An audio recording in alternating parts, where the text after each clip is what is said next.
Hello students, I am Raza. Today we are going to discuss the second poem of class 10th English literature book, First Flight, and the name of the poem is Fire and Ice, written by Robert Frost. Introduction of the poem. The poem Fire and Ice is a very short poem of only 2 stanzas of 4 lines each. The poem talks about the idea that the world would end in 2 ways, fire and ice. How these 2 factors can be the cause of destruction of the world, let us find out in the stanza. The first stanza begins like this: some say the world will end in fire, some say in ice. From what I have tasted of desire, I hold with those who favor fire. Now let us see the explanation of the first stanza.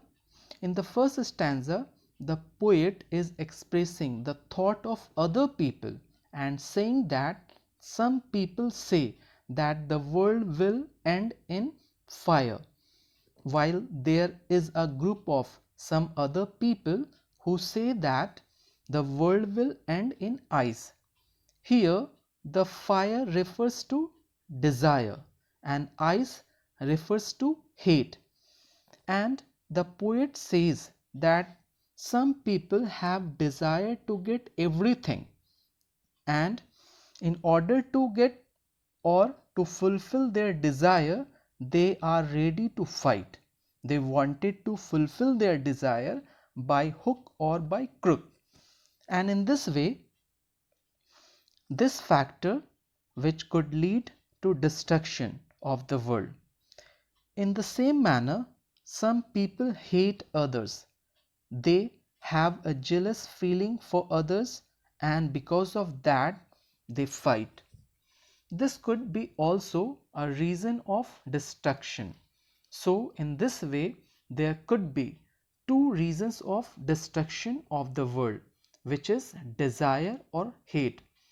Now in the third line, the poet expressing his own experience.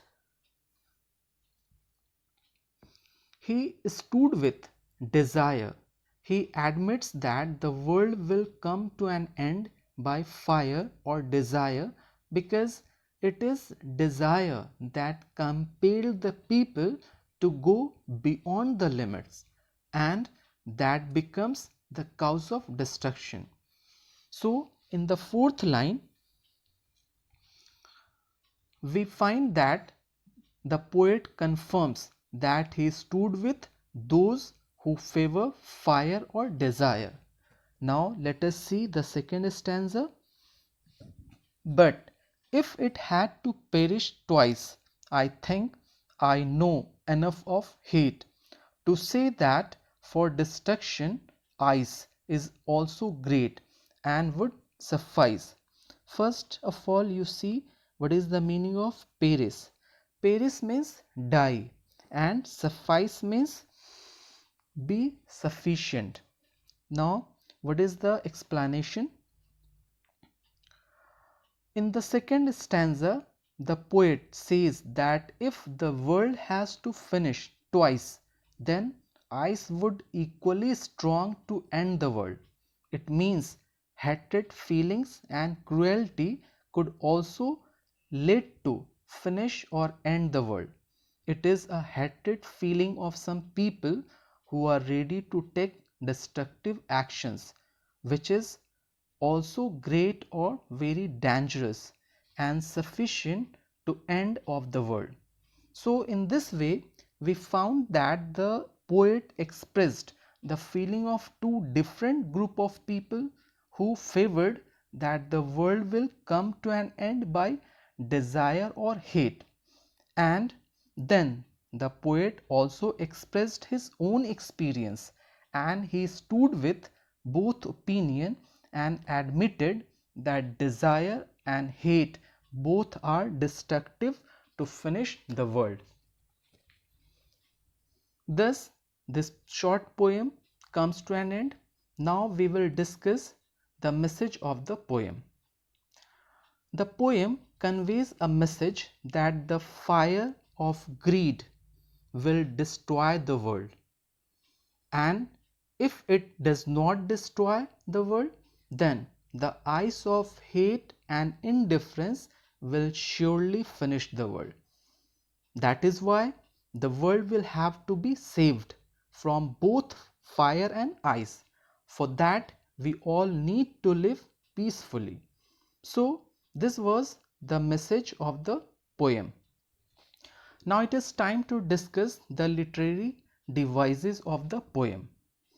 Actually, literary devices are essential tools or techniques that is used by a poet to make the poem beautiful for the readers. So the first literary device is rhyme scheme. Let us see the word which are rhyming. In the first stanza we see fire is rhyming with desire and again fire. So it will be A. Now the next one is ice is rhyming with twice and again ice and suffice. So this will be B.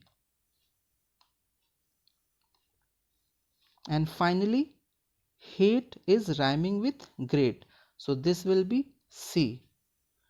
So in this way the rhyme scheme will be A, B, A. Then A, B, C. And then B, C, B. So this was the rhyme scheme. Now the second one is anaphora. What is anaphora? It is the repetition of a word at the start of two or more consecutive lines. In the first line we see some say, and again in second line some say. So it is a repetition. So this is what? This is anaphora. Now what is the next? The next one is alliteration. What is alliteration?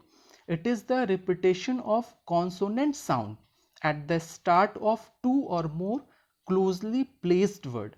In the first line, v sound in world will, and in the fourth line, fa sound favor fire is the example of alliteration.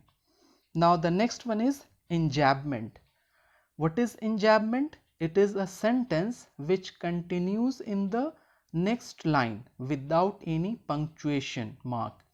In the last three lines, here you see, to say that for destructive eyes is also great and would suffice. We find that in this lines there is no punctuation, and because of that it is the example of enjambment. So with this we come to an end of this poem Fire and Ice. Please like and subscribe my video, and you are welcome for any suggestion and comments. Thank you for watching my video.